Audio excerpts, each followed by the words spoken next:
Do të thotë është shumë interesante me i shiqu periudhat kohore dhe etapat se si ka ardhur deri tek ajo etapa dhe periudha përfundimtare kur Allahu te baraka wa taala ligjvënsi e bën dhe e konsideron përdorimin e alkoolit të ndaluar rrepsisht.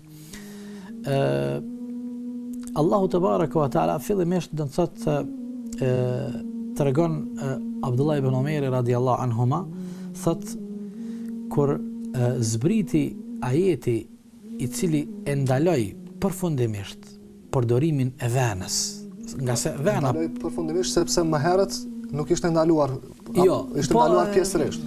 Po du me përmend një çështje interesante që ka përmendur Abdullah ibn Umari. Thot kur zbriti ajeti i cili e ndaloi përfundimisht përdorimin dhe konsumimin e venës, thot në atë botë përpos venës e cila përgatitej prej rrushit apo nxirrej prej rrushit ishin të njohura edhe 5 pije tjera alkoolike. Po. Thot konsumohej jashtëzakonisht shumë. Patjetër, po. Domthon ata kishin njohuri për dhe kishin traditë. Kishin traditë dhe njohuri për këtë. Prandaj po e marrim, do të thotë po fillojmë në ato etapat ku shpërfaqet gradualiteti gjatë procesit të ardhjes së këtij ligjit të ligjvënies në raport me përdorimin e venës.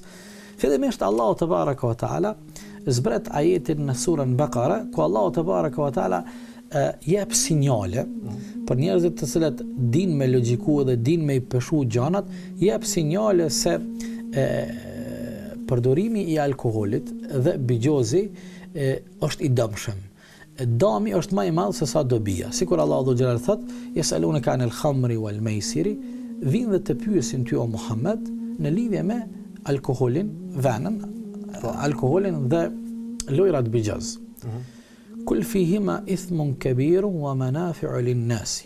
Thuaj ti atyre se në të ka dëm, po njerëzit edhe përfitojnë ka dobi. Wa ithmuhuma akbaru min naf'ihima. Mirë po, dami, zarari që vjen prej këtyre dyjave, qoftë individit, qoftë familjes së tyre, qoftë shoqërisë, domethënë nga se është shumë dimensional dami.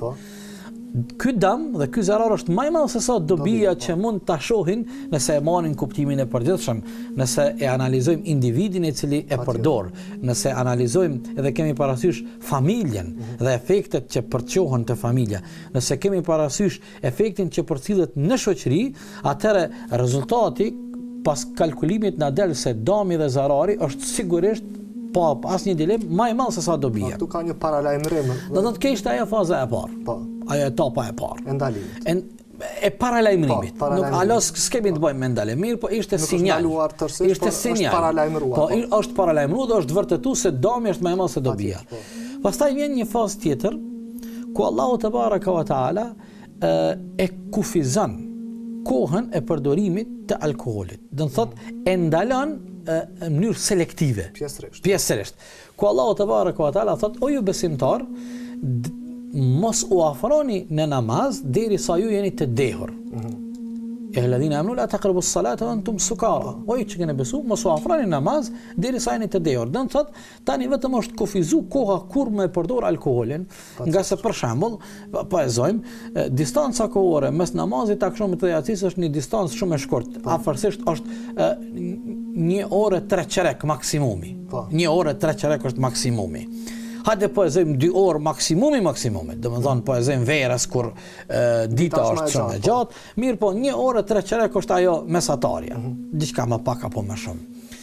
Dhe nëse një njeri dëshiron me përdor alkoolin, kjo kohë është e pamjaftueshme. Po, çaj të këndem. Tash ne nuk i dim ato marifete, po ata e kanë një farë lloj taraqilloke ku ta diune, do të thotë është kohë e pamjaftueshme që ti tërkohen me qenë i këndellur, mos me qenë i dehur.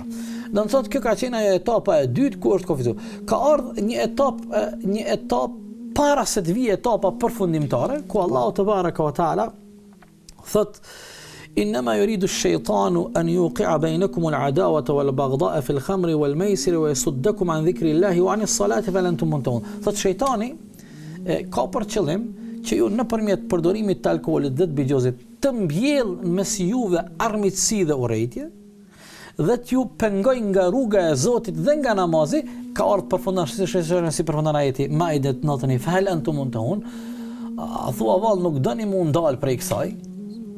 Kjo ka qenë për epoka para se të vije ndalesa përfundimtare. Dhe mas kësaj ka ardhur ajeti në surën Maide ajeti 90, ku Allah Tebaraka wa Taala do të thotë në mënyrë përfundimtare, rrepsisht e ndalon, ku Allah Tebaraka wa Taala thotë nëse ju dëshironi me qenë të shpëtuar në të dy botët, atëherë fajtanibuhu, largoni prej, në këtë rast po flasim për alkool.